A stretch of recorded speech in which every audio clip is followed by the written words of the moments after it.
Good afternoon, welcome back to the Daughter Arise channel. My name is Yvonne Ellis and this channel is all about bringing you content around the topic of childhood sexual abuse.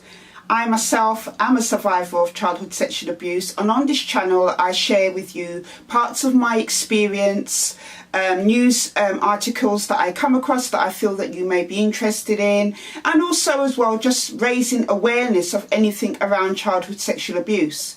There's not many outlets out here that really talks about it and brings it to light in an open way. And it's about time that we address the elephant in the room. It is very hard. It is very difficult to talk about. It's very ugly to talk about, but we have to address childhood sexual abuse. If not for ourselves as adult survivors, if you are an adult survivor, but for the future generations of children that are coming up in society.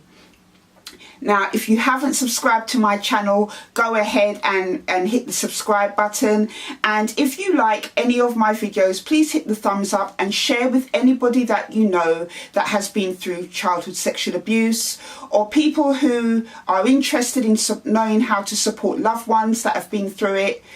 Or just commonly just share with anybody, because this is a topic that does affect a lot of people, even though it is not talked about. And statistics show that a lot of children have gone through sexual abuse, and 91% of sexual abuse is committed by someone the child knows, loves or trusts. And for you, that may have been somebody that, like a family member, a friend, an acquaintance, a coach, a pastor. It is always someone that the child knows and who has access to the child. So today I wanted to talk to you about living the secret life. It is something that I lived for a very long time. And I know for a lot of other survivors, they are living the secret life. Not many can come out from what has happened to them as a child and truly show how it has affected them. And you know, it affects people in all different ways, but living a secret life is something I feel that needs to be talked about. As a child, I started to live the secret life very soon after I was first abused at 9 years old. I didn't have a name for what my dad was doing, but I immediately knew that something was wrong from the very first time he did what he did to me. And you know, it affected my life in many different ways. But in that moment, the shame, I recognize it as shame now, but at the time I just recognized it as, oh, something feels very bad here. Just came in and was a part of my life. So that shame introduced me to the secret life. Also, what introduced me to the secret life was the fact that when I was 10 years old, that my dad said if I ever told anybody what he was doing to me, that I would go deaf, dumb and blind. And obviously now I understand that as that was his way of trying to protect his secret of what he was doing, which was wrong, which was sexually abusing me, but also as well compounded that secret life. So besides my own shame and besides my dad threatening me to keep quiet, I started to live this secret life. And part of that living that secret life was that I also developed a mask. So when I was in front of other people, whether it was my siblings, my mum, friends at primary school, I was happy, I was jokey, I acted normal, but behind closed doors, I was quite angry, I felt sad, I had a feeling of darkness in me all the time, which later when I was 13 years old and diagnosed with post-traumatic stress disorder and depression, obviously I recognise that now as depression, that feeling of darkness that just was with me all the time. I cried a lot, I had anxiety. You know, these things were going on behind the mask, you know, and I wasn't happy. I was a very depressed child, but no one ever saw that because of the mask I put on in front of other people. So that helped me to live this secret life, because I couldn't live the secret life and be happy. It just happened. It just became a mask that actually just automatically just became part of me to hide what was going on. So as time went on, right through to the 5 years of when the abuse was happening, right through to when I was in care, I still continued to live the secret life. I did a lot of secretive things, destructive things that people didn't really know I was doing, apart from probably my key worker, my social worker, who, you know, found out I was self-harming, you know, cutting myself with razors, taking tablets, you know, sniffing solvents. Well, I did that once or twice and I didn't really like it. These were the things I was doing in my secret life. I was also a very secretive person. I didn't trust people. And when we look at all these things, you know, the fact that I was, you know, doing all these secret destructive behaviours, wearing a mask, not being able to trust people, these are all things that make up the secret life. And it was a very, very hard time for me because I didn't feel like I could be open and honest to share with anybody what was happening to me, really. I didn't want anybody to see my vulnerability. And in order to cope with what had happened to me as a child, having these intrusive behaviour inflicted upon me, I had to have ways of being able to cope with it. So I just became secretive and did things that, yeah, some things I did I was ashamed of. But I also recognised that that was part of my journey in being able to cope with that type of level of trauma.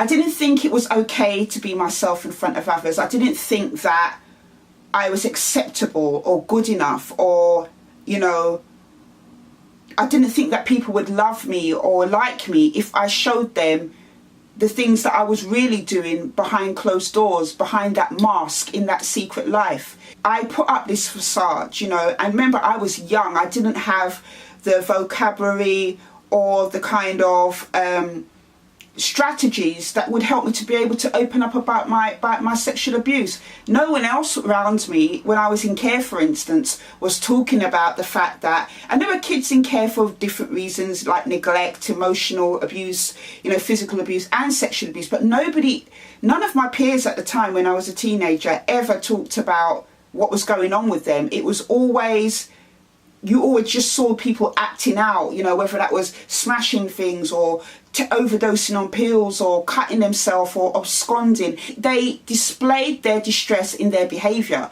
No one ever sat down as teenagers and talked about the things that we were going through, you know. So a lot of us lived a secret life, you know. We were one way in front of each other, and then in other ways we were doing the things that we were doing. So the effects of living a secret life, having to live with that emotional pressure, emotional stress for many years, did end up having taken a toll on me, you know. After, you know, I left care and everything, and I was a young single mum, had my own flat, you know, I still had to cope with so many different things that were going on, you know. And behind closed doors, you know, my secret life involved me being depressed, smoking weed and doing all these different things, and I was still continuing to self-harm. My sexual abuse that happened to me as a child groomed me for that secret life. You know, I felt compounded by shame and guilt and blame. You know, no one would ever be able to forgive me for the things that I did, how I coped, what would people think of me if they knew the details of what happened to me. All these things just led into that environment of me just living this secret life. So it was no surprise when I was 22 years old, when I had my first nervous breakdown. I had two in my 20s, you know, where I just completely broke down mentally, you know, emotionally, spiritually. I was a broken young woman. I didn't even know who I was, you know, I didn't even have an identity, you know. This living of the secret life really did have an effect on me, and I didn't know who I was, you know. I lived with this mask of being of pretense from when it first happened at 9 years old. I lived behind this mask, you know. I embraced the secret life because I didn't know what else to do. So when I had that breakdown at 22, I had to start to face, you know, what was going on in that secret life. And that involved with my psychotherapist at that time talking about what had happened to me as a child. It was very, very uncomfortable going into details about that. And, you know, it wasn't like we had the first session and then all of a sudden I let these things out. It was a gradual process. I was with her for about 2.5 years of having to open up about, you know, what sexual abuse meant in my life, not just using the word. You know, that's something our society does. You know, they say, oh, sexual abuse. They don't go into the details of it. And as I mentioned in my last video, that is why I was so I applauded Billy Porter, because I just felt like, you know, he actually gave context to the word sexual abuse, and it was ugly, and it was, you know, and it was shameful, the things that he experienced. Not that he was shameful, but the things that he experienced. He explained what those acts entailed, and I had to do that in therapy for the first time at 22. I had to go into details as much as I felt comfortable to, but putting it in the context of what it was, rather than saying I was sexually abused, you know, or people say I was sexually molested or molestation. It sounds so pretty and so flower. It sounds so abstract, you know, and I had to put it in context of my own experience, and being able to open up about it and be raw about it helped me to start to break down some of the perceptions I had of myself, and the perceptions and some of the lies that The Secret Life was giving me, that it was safe, that, you know, if I led the secret life behind this mask, you know, nobody would hurt me, and, you know, I could be the person that I wanted people to perceive me to be. But in all honesty, living that secret life and not addressing why I was doing it was breaking me down. You know, the coping mechanisms that I was using, it really just didn't even help me.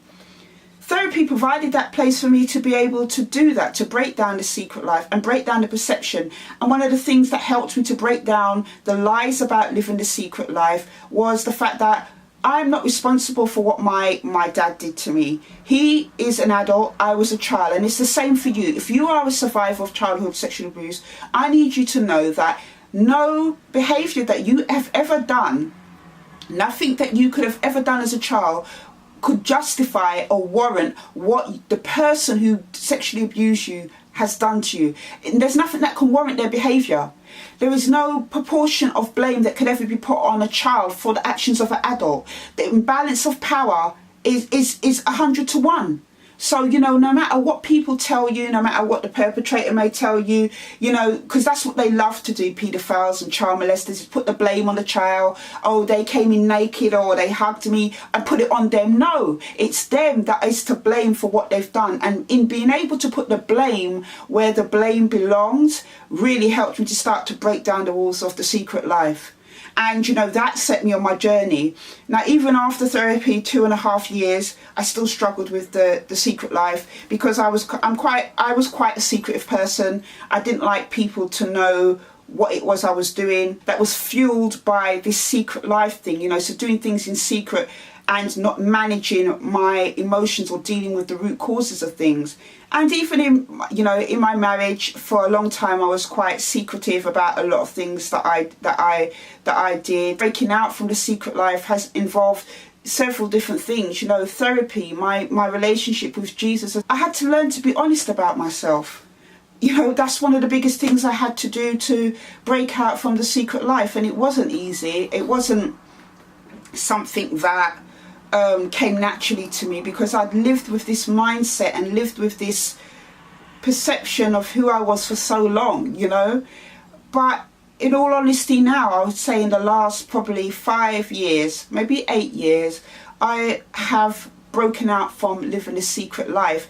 And I think that ultimately started when I wrote my book, Daughter Arise, in being honest about what I was doing, how I behaved, what I did to other people, and I'm not proud of how I was, you know. But in writing about my, writing about my experiences and being honest about how they affected me, and releasing that first edition of Daughter Arise back in October 2010, that helped me to break out from The Secret Life, because I felt I had nothing to hide.